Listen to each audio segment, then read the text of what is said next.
ایسا کرو میرے خلاف نہ ووٹ آ جائے نا تو پھر مولوی کے پیچھے بھی لوگ چلتے ہیں۔ مولانا آپ امام صاحب ہے نا، آپ کے پیچھے آپ کی باتیں لوگ مانیں گے، یہ 10,000 کی گڈی رکھ لیں، کہہ دیں ایک بار کی ووٹ دے دیں ہمیں۔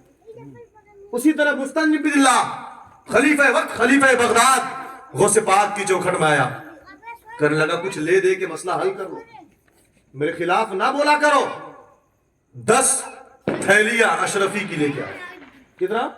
10 تھیلیاں اشرفی کی لے کے آیا بڑے پیر صاحب کی بارگاہ میں، کہا بڑے پیر عبد القادر اسے رکھ لو اور میرے خلاف نہ بولا کرو، میرے آنکھوں میں آنکھیں ڈال کے بات نہ کرو۔ عبد القادر جیلانی کہا کیا کہتے ہیں؟ اے مستنجد باللہ تمہیں معلوم ہے میں اس گھرانے سے تعلق رکھتا ہوں جہاں 72-22 ہزار پہ اتر آتے ہیں، میں اس گھرانے سے تعلق رکھتا ہوں کہ میرے دادا حسین اپنے سر کو کٹا دیتے ہیں لیکن دین مصطفیٰ کو بچا لیتے ہیں، اللہ اکبر کبیرہ۔ میں اس گھرانے سے تعلق رکھتا ہوں جہاں خود کھانا نہیں کھاتے اوروں کو کھلاتے ہیں، ایسے ہیں محمد کے گھرانے والے۔ مستنجد باللہ تو یہ سونے کی تھیلیاں لے کے آیا ہے، معلوم ہے میں اسے قبول نہیں کرتا، بڑا ضد کرنے لگا۔ جب ضد کرنے لگا نا بڑے پیر شیخ نے ایک تھیلی کو اٹھایا، سنیں کون؟ عبد القادر جیلانی۔ یارو سنو کون؟ عبد القادر جیلانی۔ اس تھیلی کو اٹھایا اور یوں موڑنا اسٹارٹ کیا، جیسے ہی وہ موڑنا تھا نا وہ سونے کی تھیلی سے خون کے قطرے ٹپکنے لگے۔ خلیفہ کیا لایا تھا بادشاہ؟ سونے کی اشرفی لایا تھا، جب انہوں نے نچوڑا ہے تو خون کے قطرے گرنے لگے۔ خلیفہ وقت بادشاہ نے دیکھا، آنکھوں کی پٹی کھل گئی، لایا تھا تو میں سونے کی تھیلی، یہاں یہ خون کے قطرے کیسے؟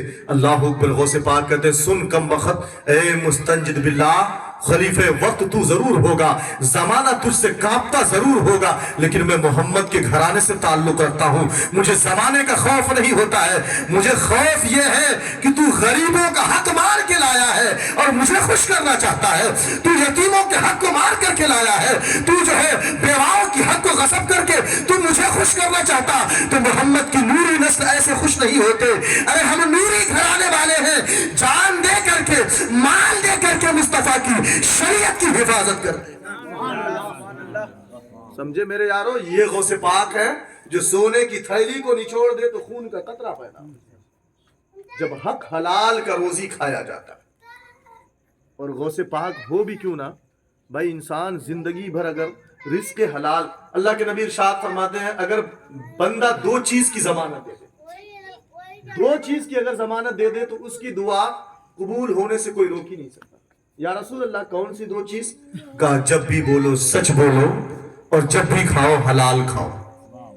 اور میرے غوث نے یہ کر کے دکھایا، میرے غوث نے کس طرح کر کے دکھایا میں آپ کو بتا دوں۔ اللہ اکبر۔ غوث پاک پڑھنے کے زمانے میں، طالب علمی کے زمانے میں، قاری صاحب طالب علمی کے زمانے میں ایک دن میرے غوث کو 2 دن 3 دن گزر گئے تھے، کھانا نصیب نہیں ہوا، پیسے ختم ہو گئے تھے، غوث پاک کی امی نے پیسے بھیجوایا تھا، پیسے ختم ہو گئے تھے، پیسے ختم ہو گئے نا تو بغداد کی مسجد میں چلے گئے، پیٹ بالکل جو ہے سٹا ہوا ہے جسم سے۔ غوث پاک نماز پڑھے، نماز کے بعد آنکھیں بند ہو گئی، کچھ دیر کے بعد ایک تاجر آیا جو بزنس مین تھا، آ کر کے نماز پڑھی، اس نے جو ہے کھانے کی کچھ تھیلی کو کھولا جو کباب وباب کے نام سے کچھ تھا، جو اس کی خوشبو پوری مسجد میں پھیلنے لگی تو غوث پاک نے کہا میری بھی طبیعت چاہی، بھوک مجھے بھی لگی تھی، میں بھی جو ہے میری بھی طبیعت چاہتی تھی کہ میں بھی کھا لیتا۔ اللہ اکبر۔ اس تاجر نے آواز دیا آؤ بچے تم بھی کھانا کھا لو۔ سنت طریقہ یہ ہے کہ جب بھوک لگے کوئی دسترخوان پہ بلائے تو چلا جانا چاہیے، لیکن عبد القادر جیسے ہی دسترخوان کے قریب بیٹھے ہیں وہ تاجر کھانے سے پہلے کہتا ہے کہ ایک مسئلہ ہے، جو تم رہنے والے کہاں کو ہو؟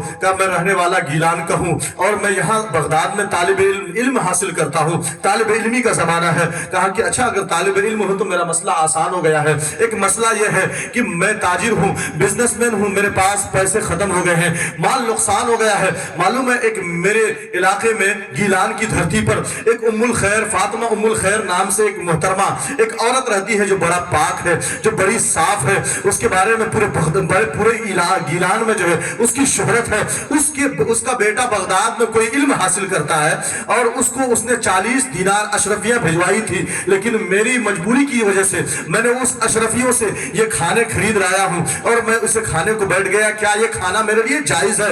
عبد القادر جیلانی کہتے ہیں ہاں جائز ہے۔ اس نے کھانا کھا لیا۔ کھانا کھانے کے بعد جب پھر اس نے کیا کہا کہ اے بچہ یہ بتاؤ تم نے کون سی کتاب میں پڑھ کے بتایا ہے، ذرا فتوے کا نام بتا دو۔ عبد القادر کہتے ہیں فتوے کی کوئی بات نہیں، جس بچے کی تلاش میں تو ہے، جس بچے کی اشرفی سے تو نے کھانا خریدا ہے، وہ عبد القادر کوئی اور نہیں بلکہ میں ہی ہوں، اور جس کی ماں کے بارے میں تم نے بتایا ہے فاطمہ ام الخیر، وہ کسی اور کی ماں نہیں بلکہ میری ماں ہے۔